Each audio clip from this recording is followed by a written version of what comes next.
اعوذ باللہ من الشیطان الرجیم بسم اللہ الرحمن الرحیم۔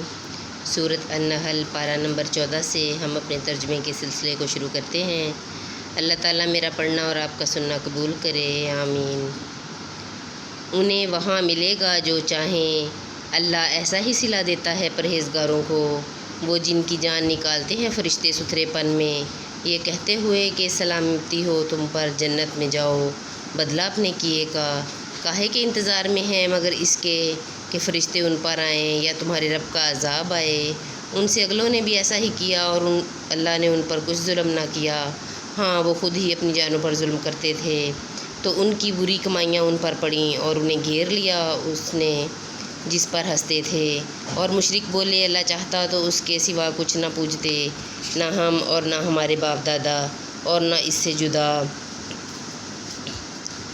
جدا ہو کر ہم کوئی چیز حرام ٹھہراتے۔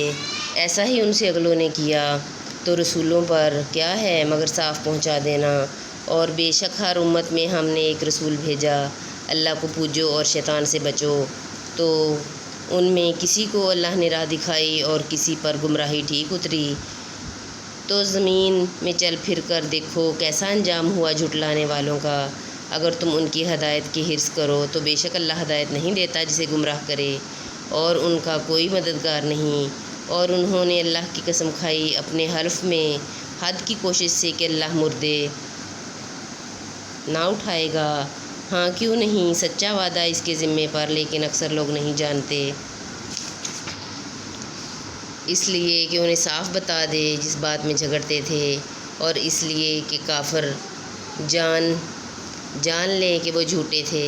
جو چیز ہم چاہیں اس سے ہمارا فرمانا یہی ہوتا ہے کہ ہم کہیں ہو جا، وہ فوراً ہو جاتی ہے۔ اور جنہوں نے اللہ کی راہ میں اپنے گھر بار چھوڑے مظلوم ہو کر،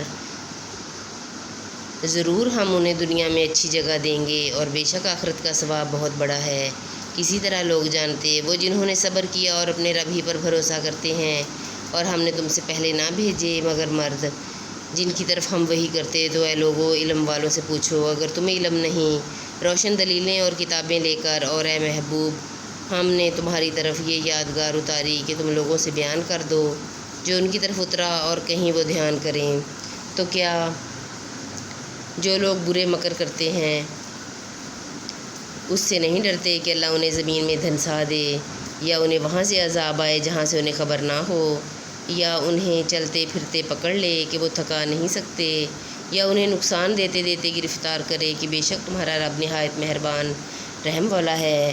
اور کیا انہوں نے نہ دیکھا کہ جو چیز اللہ نے بنائی ہیں اس کی پرچھائیاں داہنے اور بہانے جھکتی ہیں، اللہ کو سجدہ کرتی، اور وہ اس کے حضور ذلیل ہیں، اور اللہ ہی کو سجدہ کرتے ہیں، اور اللہ ہی کو سجدہ کرتے ہیں جو کچھ آسمانوں میں ہے اور جو کچھ زمین میں چلنے والا ہے، اور فرشتے، اور وہ غرور نہیں کرتے، اپنے اوپر اپنے رب کا خوف کرتے ہیں، اور وہی کرتے ہیں جو انہیں حکم ہو۔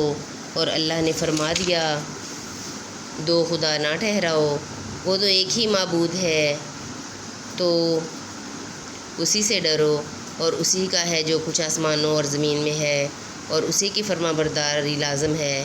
تو کہ اللہ کے سوا کسی دوسرے سے ڈرو گے، اور تمہارے پاس جو نعمت ہے سب اللہ کی طرف سے ہے، پھر جب تمہیں تکلیف پہنچتی ہے تو اسی کی طرف نہ لے جاتے ہو، پھر جب وہ تم سے برائی ٹال دیتا ہے تو تم میں ایک گروہ اپنے رب کا شریک ٹھہرانے لگتا ہے کہ ہماری دی ہوئی نعمتوں سے کی ناشکری کریں، تو کچھ برت لو کہ عنقریب جان جاؤ گے۔ اور انجانی چیزوں کے لیے ہماری دی ہوئی روزی میں سے حصہ مقرر کرتے ہیں، خدا کی قسم تم سے ضرور سوال ہونا ہے جو کچھ جھوٹ باندھتے تھے۔ اور اللہ کے لیے بیٹیاں ٹھہراتے ہیں، پاکی ہے اس کو، اور اپنے لیے جو اپنا جی چاہتا ہے۔ اور جب ان میں کسی کو بیٹی ہونے کی خوشخبری دی جاتی ہے تو دن بھر اس کا منہ کالا رہتا ہے اور وہ غصہ کھاتا ہے، لوگوں سے چھپتا پھرتا ہے اس بشارت کی برائی کے سبب، کیا اسے ذلت کے ساتھ رکھے گا یا اسے مٹی میں دبا دے گا؟ ارے بہت ہی برا حکم لگاتے ہیں، جو آخرت پر ایمان نہیں لاتے انہی کا برا حال ہے۔ اور اللہ کی شان سب سے بلند، اور وہی عزت و حکمت والا ہے۔ اور اگر اللہ لوگوں کو ان کے ظلم پر گرفت کرتا تو زمین پر کوئی چلنے والا نہیں چھوڑتا، لیکن انہیں ایک ٹھہرائے وعدے تک مہلت دیتا ہے۔ پھر جب ان کا وعدہ آئے گا، نہ ایک گھڑی پیچھے ہٹیں نہ آگے بڑھیں، اور اللہ کے لیے وہ ٹھہراتے ہیں جو اپنے لیے ناگوار ہے، اور ان کی زبان جھوٹوں کہتی ہیں۔